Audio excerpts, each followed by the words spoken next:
بس دلوقتي برجع يمكن اضرب نفسي بالجزمه تاني واقول واقول لا يا ريت ارجع شويه ارشاد. يعني هتنزلي بعد كده عندك 70 سنه 80 سنه مرشده سياحيه، معاكي شنطتك على ظهرك، معاكي مجموعه 30 زبون على مركب، على نفس المركب في مجموعه 30 زبون مع شاب عنده 20 سنه لسه متخرج من الكليه امبارح. عايزين حضرتك تكلمنا عن اللحظة اللي أخدت فيها قرار إنك تسيب الإرشاد السياحي وتتجه للتمثيل.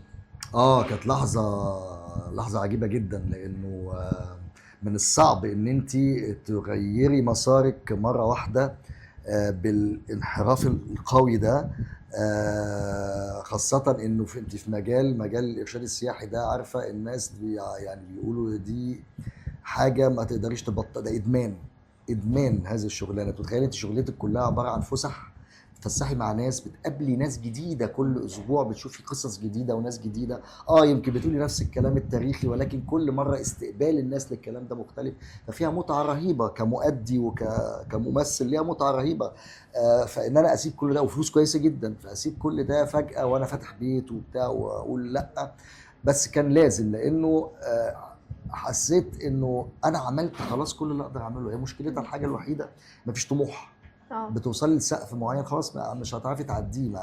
هتنزلي بعد كده عندك 70 سنه 80 سنه مرشده سياحيه، معاكي شنطتك على ظهرك، معاكي مجموعه 30 زبون على مركب، على نفس المركب في مجموعه 30 زبون مع شاب عنده 20 سنه لسه متخرج من الكليه امبارح، وانتوا الاثنين زي بعض. فما مفيش خلاص، مفيش حاجه جديده هقدر اعملها. فعشان كده قلت لا، طب انا كده حققت الحلم بتاعي ان انا اكون مرشد سياحي، لازم اشوف بقى حلم جديد. حلم التاني ان انا اكون ممثل. فكانت لحظه اقول هو انا مجنون ولا انا كده صح؟ بس اكتشفت الحمد لله ان انا كنت صح. امتى اللحظة اللي اكتشفت فيها اكتشفت فيها ان انا مجنون ولا ان انا إنك صح؟ لا بصي، انا يعني اللحظه اللي انا فكرت فيها فعلا كده، انا فاكر كويس قوي، كنت على قهوه ام كلثوم في الاقصر، في مدينه الاقصر. الساعه حوالي 3 4 صباحا.